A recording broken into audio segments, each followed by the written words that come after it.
வணக்கம். இது the deep dive. நீங்க CMS college of engineering and டெக்னாலஜில வரப்போற அப்ளைட் கெமிஸ்ட்ரி தேர்வுக்காக படிச்சுட்டு இருக்கீங்கன்னு தெரியும்.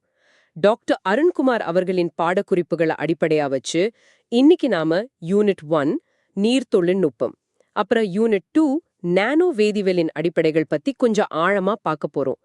தேர்வுல நல்ல மார்க் வாங்குறதுக்கு என்னென்ன விஷயங்கள் முக்கியமோ அது எல்லாம் தெளிவா புரிஞ்சிக்க வைக்கிறது தான் எங்க நோக்கம். குறிப்பா அடிப்படை கருத்துக்கள், முக்கியமான செயல்முறைகள், அப்புறம் அந்த வேறுபாடுகள்னு எல்லாத்தையும் பார்க்கலாம். தயாரா? வாங்க டாக்டர் அருண்குமார் குறிப்புகளோட இந்த பாடங்களுக்குள்ள போவோம். நிச்சயமா. இந்த 2 யூனிட்ல இருக்கிற முக்கியமான பகுதிகளை சரியா புரிஞ்சுக்கிட்டாலே தேர்வுல நல்ல நம்பிக்கையா பதில் எழுதலாம். நாம முதல்ல யூனிட் 1 நீர் தொழில்நுட்பத்திலிருந்து ஆரம்பிக்கலாம். வாட்டர் டெக்னாலஜி, நீர் தொழில்நுட்பம். 1 வாட்டர் குவாலிட்டி பாராமீட்டர்ஸ், நீரின் தர அளவீடுகள். சரி, யூனிட் 1ல முதல்ல நீரின் தரம் பத்தி பார்க்கறோம். நாம பயன்படுத்துற நீரோட தரம் ரொம்ப முக்கியம் இல்லையா? அதுவும் இன்ஜினியரிங் பயன்பாடுகளுக்கு கேட்கவே வேண்டாம். உங்க குறிப்புகள்ல பல அளவீடுகள் கொடுத்திருக்காங்க. எதெல்லாம் நாம முக்கியமா கவனிக்கணும்? ஆமா, நீரின் தரத்தை மதிப்பிட பல அளவீடுகள் இருக்கு. அவற்றை சில வகைகளா பிரிக்கலாம். முதல்ல இயற்பியல் பண்புகள், அதாவது பிசிக்கல் பாராமீட்டர்ஸ். 1 நிறம், கலர். சுத்தமான நீர் நிறமற்றது. ஆனா ஏரி, ஆற்று நீர்ல சில சமயம் கரிமப் பொருட்கள், இரும்பு, மாங்கனீஸ் இதெல்லாம் கலந்திருந்தா ஒரு மாதிரி மஞ்சள் கலந்து பழுப்பு நிறத்துல இருக்கலாம். குடிநீருக்கு பாத்தீங்கன்னா நிறம் 5 TCU, அதாவது ட்ரூ கலர் யூனிட்ஸுக்கு கம்மியா இருக்கணும். ஓகே. அடுத்தது சுவை மற்றும் மணம், டேஸ்ட்ஸ் அண்ட் ஓடர்ஸ். சில கரஞ்சு பொருட்கள், உதாரணமா இரும்பு, குளோரின், ஃபீனால் இதெல்லாம் ஒரு மாதிரி கெட்ட சுவைய தரும். அப்புறம் அழுகிய தாவரங்கள், H2S வாயு இதெல்லாம் கெட்ட மணத்தை உண்டாக்கும். இத காற்றூட்டம் மூலமாவோ இல்ல ஆக்டிவேட்டட் கார்பன் வச்சோ நீக்கலாம். சரி. மூணாவது கலங்கல் தன்மை, டர்பிடிட்டி. அதாவது தண்ணீர்ல மிதக்கிற சின்ன சின்ன தூசிகள், களிமண், மணல், நுண்ணுயிரிகள் மாதிரி. இதனால ஒளி சரியா உள்ள போகாது. இதுதான் கலங்கல் தன்மை. குடிநீருக்கு இது 5 NTUக்கும் கம்மியா இருக்கணும். NTUனா நெஃபலோமெட்ரிக் டர்பிடிட்டி யூனிட்ஸ். இத படிய வைத்தல், திரட்டுதல், வடித்தல் மூலமா குறைக்கலாம்.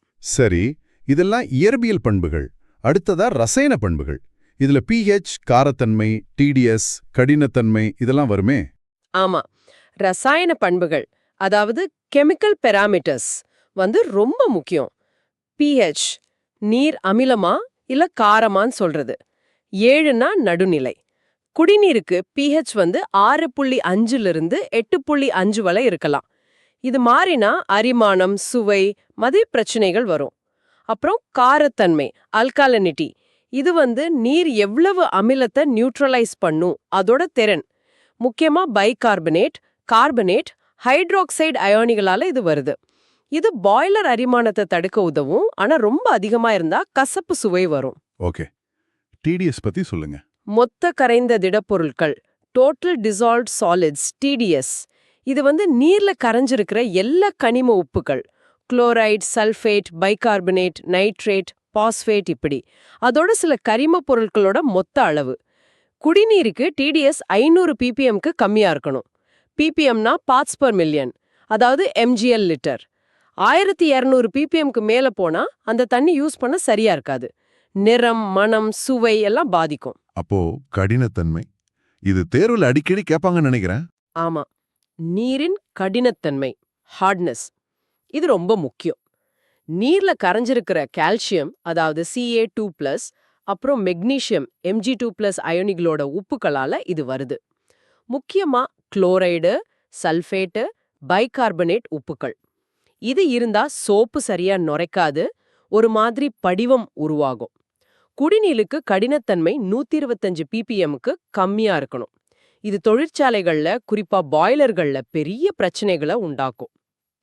இந்த TDS, கடினத்தன்மை எல்லாம் ppmல சொல்றீங்க.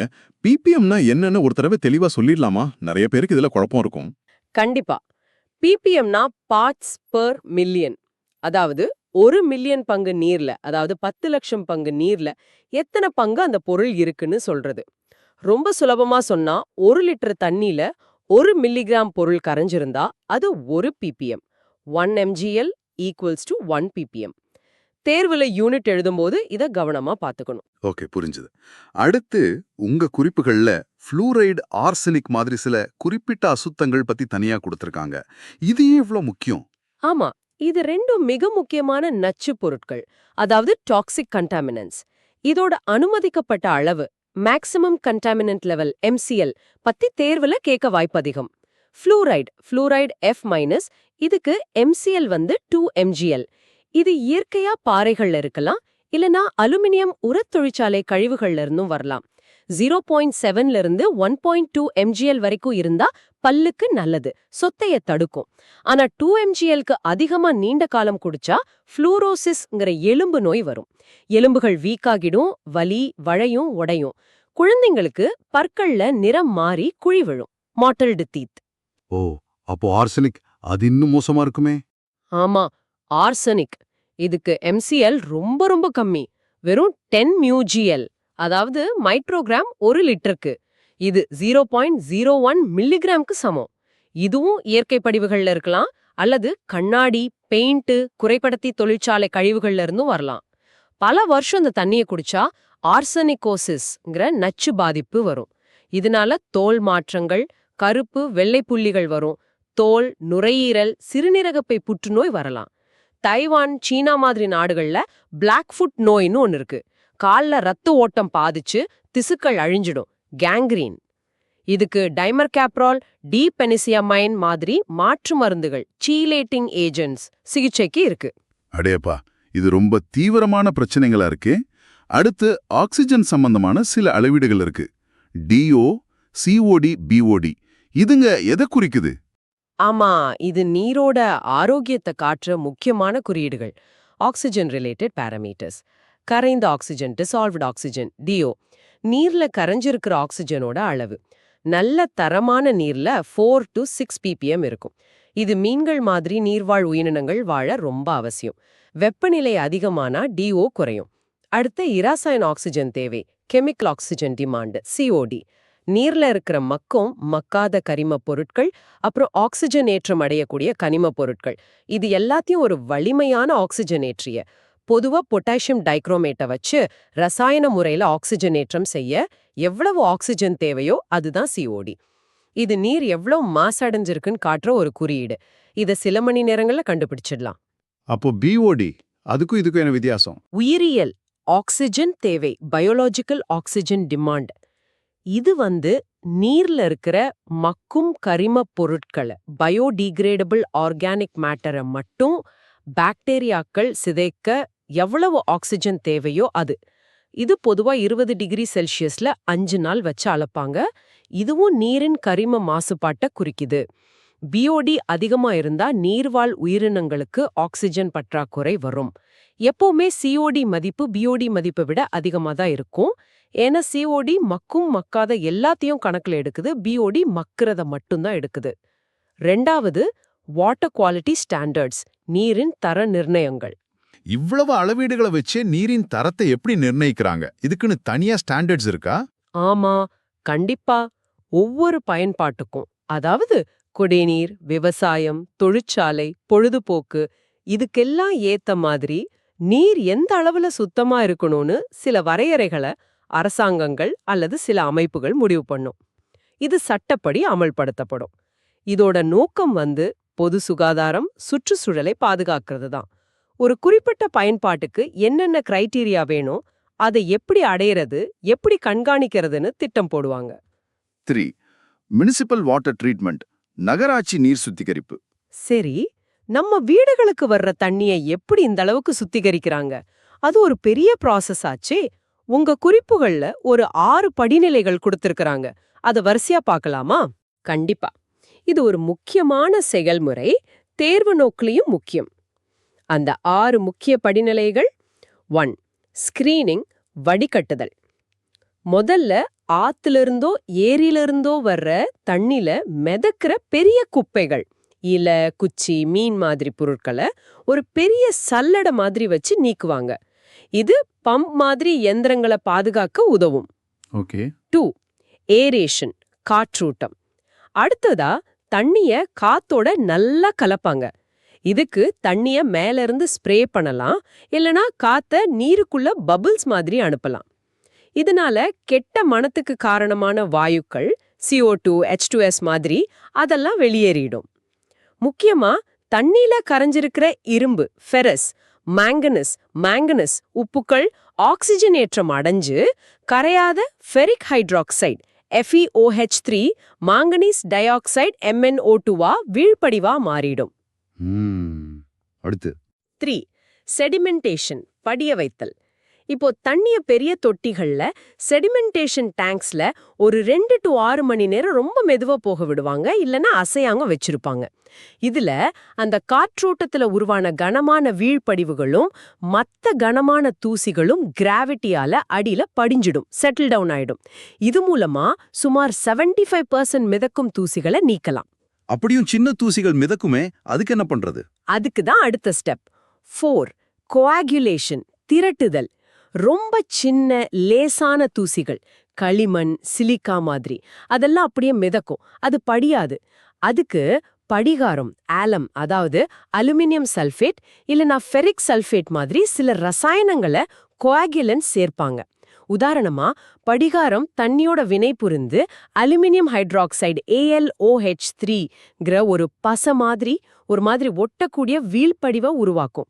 இது அந்த சின்ன சின்ன தூசிகளை ஒன்னா சேர்த்து ஃப்ளாக்குலேஷன், பெரிய கட்டிகளா ஃப்ளாக்ஸ் மாத்தி வெயிட்டாக்கி அடியில படிய வச்சிடும். ஃபில்ட்ரேஷனா? ஆமாம். 5. ஃபில்ட்ரேஷன், வடித்தல்.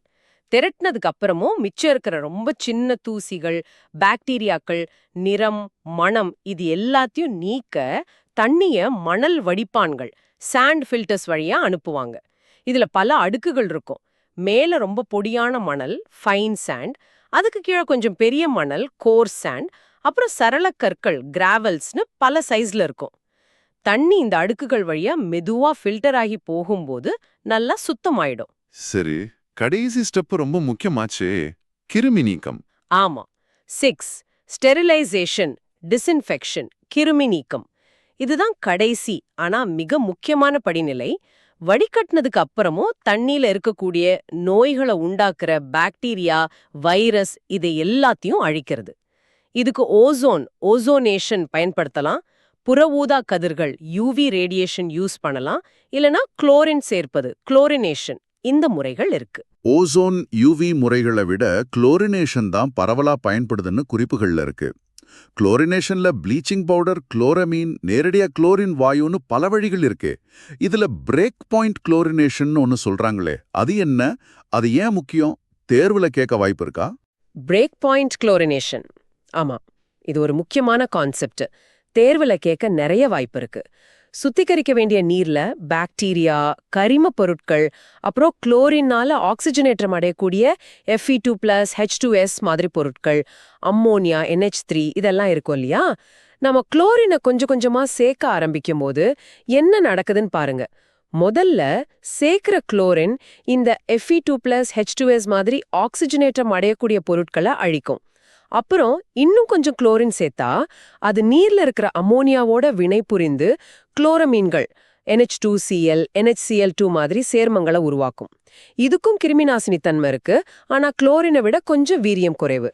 இந்த ஸ்டேஜ்ல நீர்ல சேர்ந்த மீதமுள்ள குளோரின் உருவாகும். சரி. இன்னும் அதிகமா குளோரின் சேர்க்கும்போது அது இந்த குளோரமீன்களையும் மிச்சம் இருக்கிற கரிம பொருட்களையும் ஆக்சிஜனேற்றம் செஞ்சு அழிச்சிடும். இந்த வினைகள் நடக்கும்போது நீர்ல நாம அளக்குற மீதமுள்ள குளோரினோட அளவு, ரெசிடியூவல் குளோரின் அளவு குறையும். கடைசியா ஒரு குறிப்பிட்ட புள்ளியில, அதுதான் பிரேக் பாயிண்ட். இந்த ஆக்சிஜனேற்ற வினைகள் எல்லாம் முடிஞ்சிடும். அதாவது அமோனியா, குளோரமீன்கள், கெட்ட சுவை மணத்துக்கு காரணமான பொருட்கள் எல்லாம் முழுசா நீக்கப்பட்டுடும். இந்த புள்ளிக்கு அப்புறம் நாம சேர்க்கிற குளோரின் எது கூடயும் ரியாக்ட் ஆகாம சுதந்திர மீதமுள்ள குளோரின், ஃப்ரீ ரெசிடியூவல் குளோரின், அதாவது HOCl ஆக நீர்ல தங்க ஆரம்பிக்கும். இதோட அளவு நம்ம சேர்க்கிற குளோரின் ஏத்த மாதிரி கூடும். இந்த பிரேக் பாயிண்டை அடையிற வரைக்கும் குளோரின் சேர்க்கிறது தான் பிரேக் பாயிண்ட் குளோரினேஷன். அப்போ இது எதுக்கு இவ்வளவு முக்கியம்?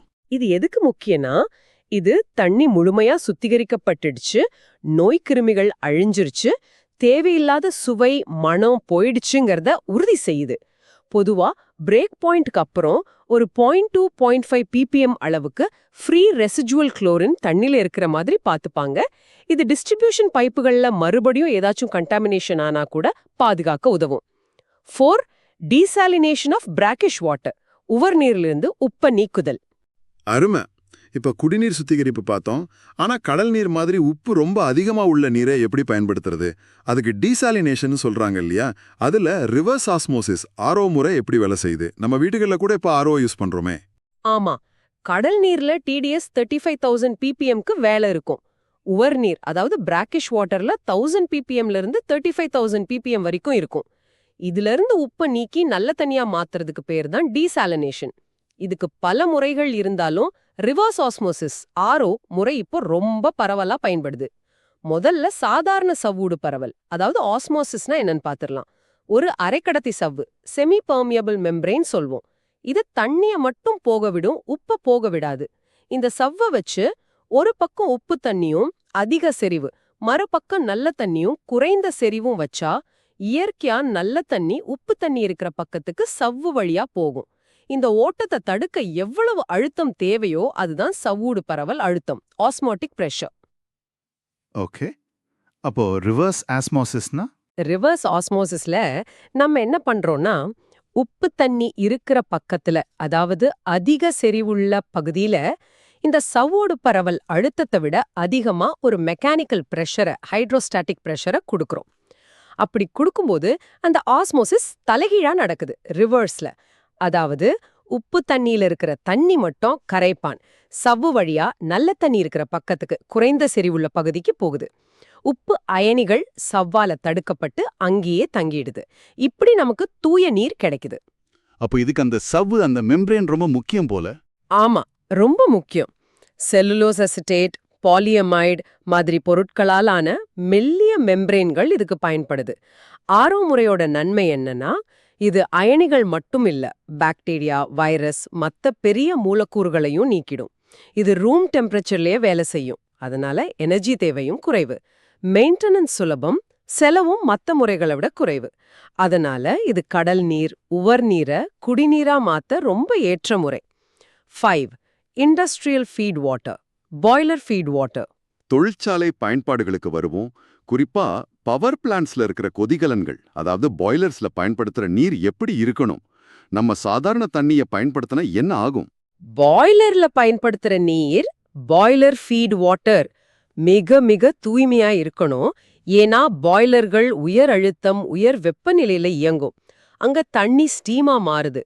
சாதாரண தண்ணிய, குறிப்பா கடின நீரை, ஹார்ட் வாட்டர் பயன்படுத்தினா பல சீரியஸான பிரச்சனைகள் வரும். உங்க குறிப்புகள்ல 4 முக்கிய பிரச்சனைகள் சொல்லப்பட்டிருக்கு. 1. ஸ்கேல்ஸ் அண்ட் ஸ்லட்ஜஸ், படிவுகள் மற்றும் கசடுகள். 2. பிரைமிங் அண்ட் ஃபோமிங், பொங்குதல் மற்றும் நுரைத்தல். 3. காஸ்டிக் இம்பிரிட்டில்மெண்ட், கார வெடிப்பு. 4. பாய்லர் கரோஷன், கொதிகலன் அரிப்பு. ஒவ்வொன்னா பார்ப்போம். முதல்ல ஸ்கேல்ஸ் அண்ட் ஸ்லட்ஜஸ், படிவுகள், கசடுகள். இது ரெண்டுக்கும் என்ன வித்தியாசம்? இதனால என்ன பாதிப்பு? பாய்லர்ல தண்ணி சூடாகி ஆவியாகும்போது அதுல கரைஞ்சிருக்கிற உப்புக்களோட கான்சென்ட்ரேஷன் அதிகமாகிட்டே போகும். ஒரு கட்டத்துல அது சேச்சுரேஷன் பாயிண்ட்டை தாண்டும்போது உப்புக்கள் படிய ஆரம்பிக்கும். கசடுங்கிறது magnesium carbonate MgCO3, magnesium chloride MgCl2, calcium chloride CaCO2 மாதிரி சில உப்புக்கள் மென்மையா ஒரு மாதிரி பச மாதிரி தொளதொளன்னு படியறது. இது தண்ணியோட கலந்து சுத்திட்டு இருக்கும். படிவுங்கிறது calcium sulphate CSO4, calcium bicarbonate CaHCO3 twice. இது சூட்ல சிதைஞ்சு CaCO3 மாறும். மெக்னீசியம் ஹைட்ராக்சைடு MgOH2 மாதிரி சில உப்புக்கள் பாய்லரோட உள் சுவர்ல ரொம்ப கெட்டியா கல் மாதிரி ஹார்ட் அண்ட் ஃபர்ம்லி அடியரிங் ஒட்டிக்கும். இதுதான் படிவு. இதனால என்ன பிரச்சனை வரும்? ரெண்டுமே பிரச்சனை தான். முக்கியமா படிவுகள் வெப்பத்தை சரியா கடத்தாது. போர் தெர்மல் கண்டக்டர்ஸ். இதனால ஹீட் தண்ணிக்கு சரியா போகாது. பாய்லர் குழாய்கள் ரொம்ப சூடாகும், ஓவர் ஹீட்டிங், எரிபொருள் வீணாகும், பாய்லரோட எஃபிஷியன்சி குறையும். படிவுகள் குழாய்களை அடைச்சிக்கலாம். ரொம்ப சூடான குழாய் மேல இருக்கிற படிவுல விரிசல் ஏற்பட்டு திடீர்ல தண்ணி அந்த சூடான மெட்டல்ல பட்டா அதிக ஸ்டீம் உருவாகி பாய்லர் வெடிக்க கூட காரணமாகலாம். Boiler explosion. கசடுகள் கூட குழாய்களை அடைக்கலாம், வெப்ப கடத்தலை குறைக்கலாம். இத நீக்க படிவுகளை ஸ்கிரேப்பர் வச்சோ வயர் பிரஷ் கொண்டோ சொரண்டலாம். CaCO3 படிவுக்கு நீர்த்த அமிலங்களையோ CaSO4 படிவுக்கு EDTAயும் பயன்படுத்தலாம். கசடுகளை குறைக்க அடிக்கடி பாய்லர்ல இருந்து கொஞ்சம் தண்ணியை வெளியேற்றுவாங்க. அதுக்கு ப்ளோ டவுன் ஆபரேஷன் பேரு. ஓகே, அடுத்தது பிரைமிங் அண்ட் ஃபோமிங். இது ஸ்டீமோட குவாலிட்டியை பாதிக்குமா? ஆமா, கண்டிப்பா. பிரைமிங்னா பாய்லர்ல தண்ணி ரொம்ப வேகமா கொதிக்கும் போதும், இல்ல நீர் மட்டம் ரொம்ப அதிகமா இருக்கும்போது, இல்ல திடீர்னு ஸ்டீம் தேவை அதிகமாகும் போது தண்ணி துளிகள் ஆவியோட சேர்ந்து வெளியே போயிடும். இதுதான் பிரைமிங். ஃபோமிங்னா தண்ணில எண்ணெய், கிரீஸ் இல்லனா ரொம்ப அதிகமா உப்பு கரைஞ்சிருந்தா தண்ணியோட மேற்பரப்புல நிலையான குமிழ்கள் உருவாகி நுரைக்கும். இதனால என்ன ஆகும்னா, வர்ற நீராவி ஈரப்பதத்தோட அதுல உப்புகளும் கலந்திருக்கும்.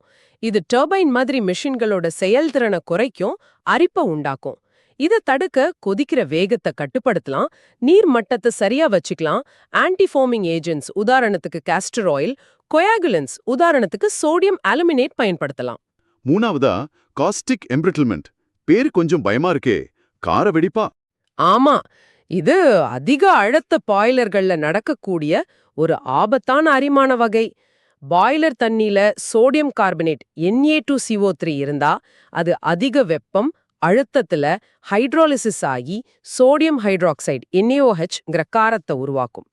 இந்த NaOH பாய்லர் மெட்டல்ல இருக்கிற சின்ன விரிசல்கள், கீறல்கள் வழியா உள்ள போகும்.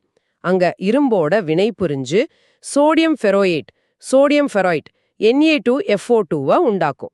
இதனால அந்த இடங்கள்ல ரிவெட்ஸ், பென்ஸ், ஜாயின்ஸ் மாதிரி இடங்கள்ல உலோகம் பலவீனமாகி உடைஞ்சிடும், பிரிட்டில்.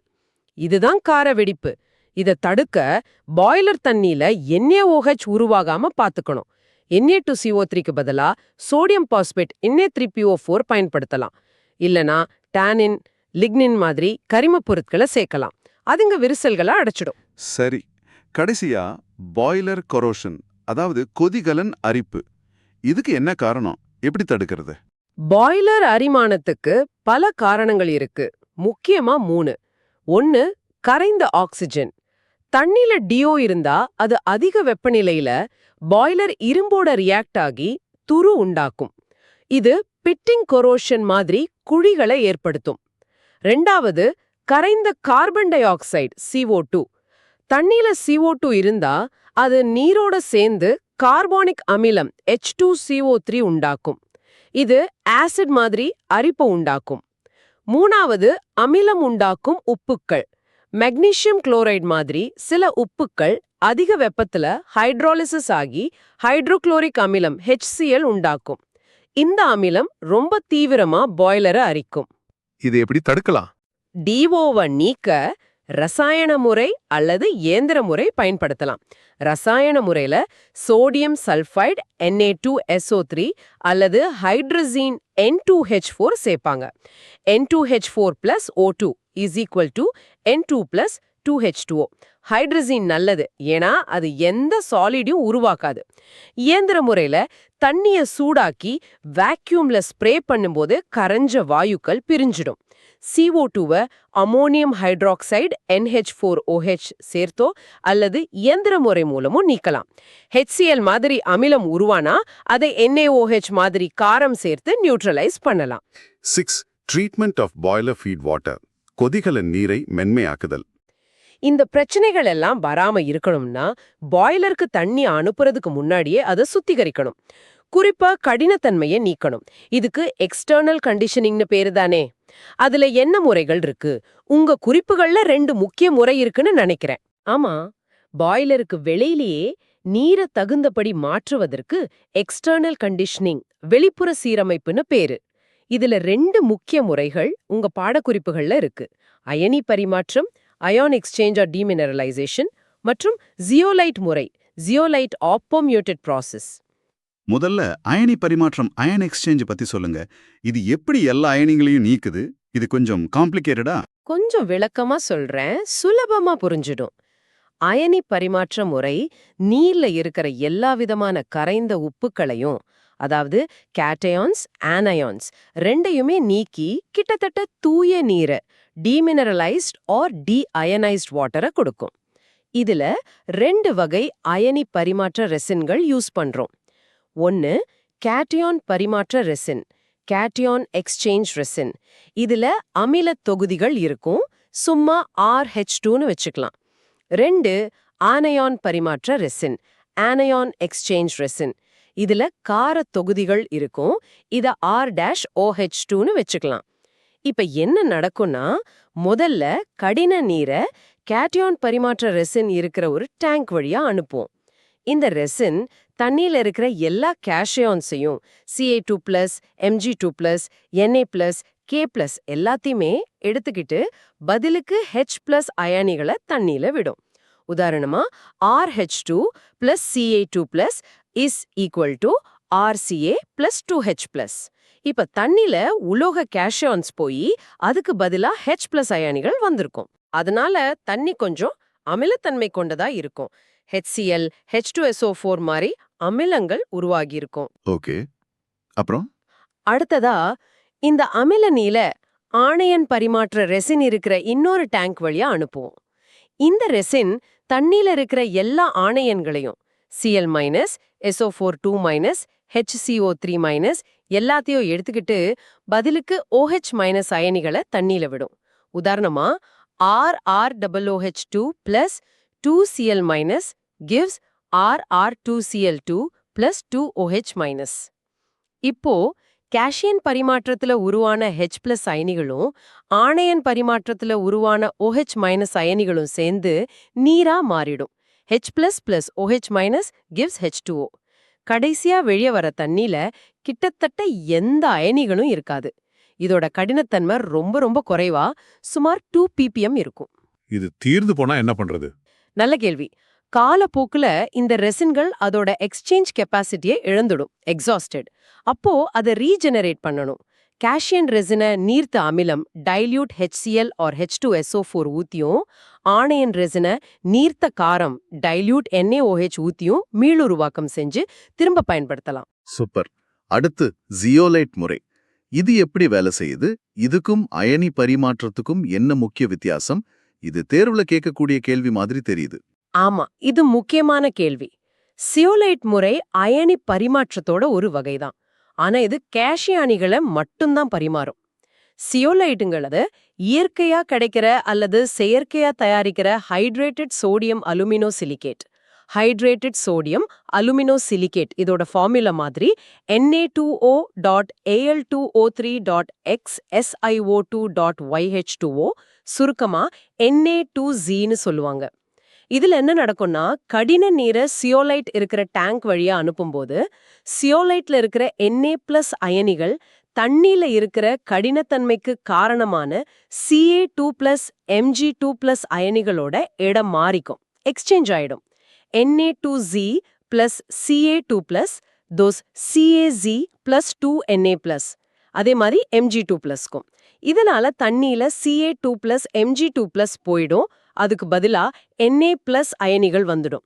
தண்ணி மென்மையாகும், சாஃப்ட் அண்ட் வாட்டர். கடினத்தன்மை 1-2 ppm அளவுக்கு குறையும்.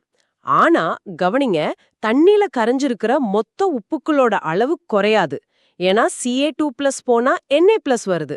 சோடியம் உப்புக்களோட அளவு அதிகமாகும். இது தீர்ந்து போனா இதையும் ரீஜெனரேட் பண்ணலாம். சியோலைட் தீர்ந்து போனா எக்ஸாஸ்டட், அத 10% சோடியம் குளோரைடு கரைசல், அதாவது பிரைன் சொல்யூஷன் ஊத்தி மீளுருவாக்கம் செய்யலாம். CaZ + 2NaCl = Na2Z + CaCl2. இப்போ முக்கிய வேறுபாடுகள். Ion exchange versus zeolite. Zeolite கேஷியன்களை மட்டும்தான் நீக்கும், ஆணையன்களை நீக்காது. மொத்த உப்பளவு மாறாது, Na+ கூடும். சாஃப்ட் வாட்டர் தான் கிடைக்கும், அமில நீருக்கு சரி வராது, செலவு கொஞ்சம் கம்மி. அயனி பரிமாற்றம் கேஷியன், ஆனையான் ரெண்டையும் நீக்கும், மொத்த உப்பளவு ரொம்ப குறைஞ்சிடும். டீமினரலைஸ்ட் வாட்டர் கிடைக்கும், அமில நீரையும் சுத்திகரிக்கலாம், ஆனா செலவு அதிகம். 2 முறைகளுக்குமே தண்ணி கலங்களா இல்லாம, இரும்பு, மாங்கனீஸ் இல்லாம இருக்கணும். ஓகே, இது நல்ல ஒப்பீடு. பாய்லருக்கு அனுப்புறதுக்கு முன்னாடி இப்படி சரி செஞ்சாலும் பாய்லருக்குள்ள போனதுக்கு அப்புறமும் சில சமயம் பிரச்சனைகள் வரலான்னு சொன்னீங்க. அதை சமாளிக்க இன்டர்னல் கண்டிஷனிங் முறைகள் இருக்காமே, அது என்ன? ஆமா, சில சமயம் எக்ஸ்டர்னல் கண்டிஷனிங்குக்கு அப்புறமும் கொஞ்சோண்டு கடினத்தன்மை இருக்கலாம். இல்ல பாய்லர் ஓடும்போது சில பிரச்சனைகள் வரலாம். இத சமாளிக்க பாய்லருக்குள்ளேயே சில ரசாயனங்களை கரெக்டான அளவுல சேர்ப்பாங்க. இதுக்கு இன்டர்னல் கண்டிஷனிங், உட்புற சீரமைப்புன்னு பேரு. இதுல 4 முக்கிய முறைகள் உங்க குறிப்புகள்ல இருக்கு. 1. Phosphate conditioning. இத அதிக அழுத்த பாய்லர்கள்ல யூஸ் பண்ணுவாங்க. மிச்சம் இருக்கிற கால்சியம் உப்புக்களை சோடியம் பாஸ்பேட் Na3PO4 சேர்த்து கரையாத மென்மையான கால்சியம் பாஸ்பேட் கசடா நான் அடகரண்ட் ஸ்லட்ஜ் மாத்துறது. இத ப்ளோடவுன் வழியா நீக்கிடலாம். 2. Colloidal conditioning. இது குறைந்த அழுத்த பாய்லர்கள்ல கெரோசின், அகர் ஸ்டார்ச் மாதிரி கூழ்ம பொருட்களை கொலாய்டல் சப்ஸ்டன்சஸ சேர்த்து ஸ்கேல் உருவாகிற துகள்களை சுத்தி கவர் பண்ணி அதுங்க ஒட்டாம கசடுகளா மாத்தி ப்ளோடவுன் வழியா நீக்கிறது. 3. Sodium aluminate conditioning. Sodium aluminate NaAlO2 சேர்க்கும்போது அது ஹைட்ராலிசிஸ் ஆகி AlOH3யும் NaOHயும் உருவாக்கும். இந்த NaOH MgCl2 மாதிரி உப்புக்களை MgOH2 ஆக வீழ்படிவாக்கும். இந்த AlOH3, MgOH2 ரெண்டும் பச மாதிரி இருந்து சிலிக்கா எண்ணெய் மாதிரி மத்த தூசுகளையும் சேர்த்து கீழே கொண்டு வந்துடும். coagulation effect. இதையும் ப்ளோடவுன் வழியா நீக்கலாம். 4. கால்கான் கண்டிஷனிங். கால்கான் அங்கிறது ஒரு ட்ரேட் நேம். அதோட கெமிக்கல் பேரு சோடியம் ஹெக்ஸாமெட்டாபாஸ்பேட் NaN4PO36. இது பாய்லர் தண்ணியில இருக்கிற கால்சியம் அயானிகளோட ரியாக்ட் ஆகி கரையக்கூடிய ஒரு காம்ப்ளெக்ஸ் அயான் Na2Ca2PO36ஐ உண்டாக்கும். இப்படி Ca2+ அயான்கள் இந்த காம்ப்ளெக்ஸ்குள்ள மாட்டிக்கிறதால சீக்வெஸ்டர்ட், அதுங்க வீழ்படிவாகி ஸ்கேலை உருவாக்காது. இது பாஸ்பேட் முறையை விட சிறந்தது, ஏன்னா இதுல கசடு உருவாகிற பிரச்சனை இல்ல.